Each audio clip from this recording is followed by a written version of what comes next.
Assalamualaikum warahmatullahi wabarakatuh. Saya Nur Aisyah dari kelas D22 PGMI Sekolah Tinggi Agama Islam Al-Kifayah Riau. Di sini saya akan membacakan hadis tentang mempelajari, membaca, dan menghafal Al-Quran.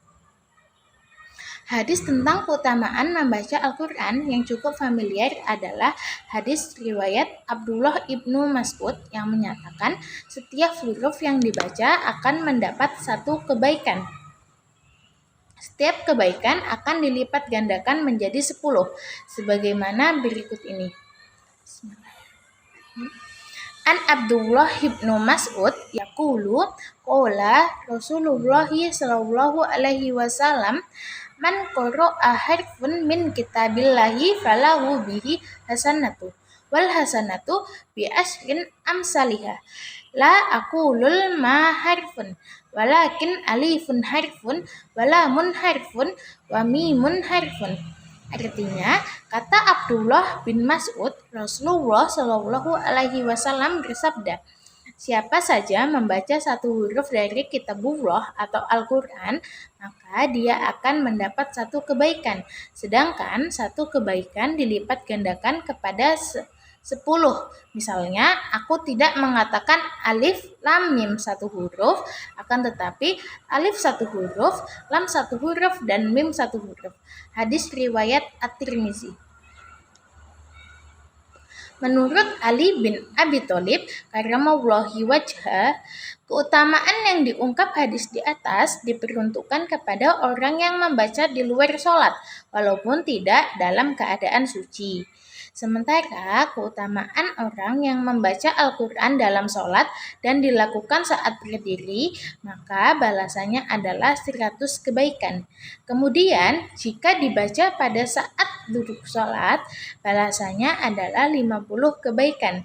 Adapun dibaca di luar sholat dan dalam keadaan suci, balasannya adalah 25 kebaikan. Sungguh Allah Maha Kuasa melipat gandakan balasan atas kebaikan hambanya.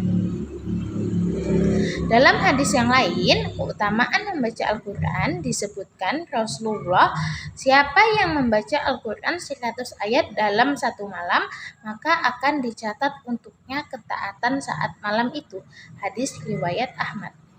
Dalam riwayat lain disebutkan, siapa yang membaca 100 ayat dalam satu malam, maka tidak tercatat sebagai orang yang lalai.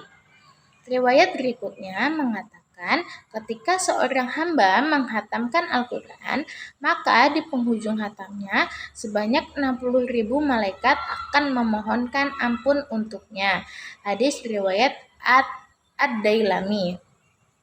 Tak hanya itu, Al-Quran juga akan memberikan syafaat pada hari kiamat bagi siapa saja yang membacanya, sebagaimana hadis riwayat Abu Umamah Al-Bahili. An Abi Umamah Al-Bahili qala Rasulullah sallallahu alaihi wasallam Aqra'ul Qur'ana fa innahu ya'ti safi'an yaumal qiyamati li sahibi. Artinya, Rasulullah Shallallahu alaihi wasallam bersabda, bacalah Al-Qur'an, sebab ia akan datang memberikan syafaat pada hari kiamat kepada pemilik, pembaca dan pengamalnya. Hadis riwayat Ahmad. Dalam sebuah hadis qudsi disebutkan bahwa orang yang sibuk membaca Al-Quran dan tak sempat membaca zikir yang lain akan diberi balasan terbaik melebihi balasan mereka yang meminta.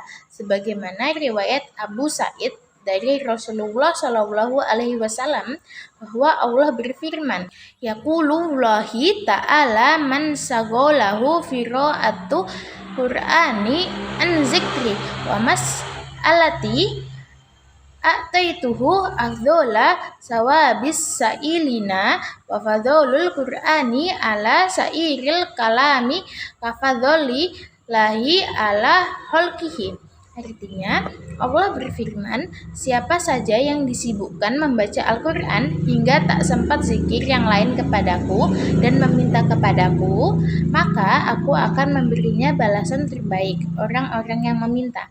Ingatlah keutamaan Al-Quran atas kalimat-kalimat yang lain seperti keutamaan Allah atas makhluknya. Hadis riwayat Al-Baihaqi. Atas dasar ini, para ulama menyebutkan bahwa membaca Al-Quran lebih utama daripada zikir dengan kalimat-kalimat umum yang tidak terpaku pada waktu dan tempat. Selain keutamaan di atas, masih banyak lagi keutamaan membaca Al-Quran yang disebutkan para ulama. Di antaranya dapat melembutkan dan menerangi hati, memfasihkan lisan, memudahkan urusan, dan terkabulnya berbagai permintaan. Demikianlah yang dapat saya sampaikan. Kurang dan lebihnya saya mohon maaf. Akhirul kalam. Wassalamualaikum warahmatullahi wabarakatuh.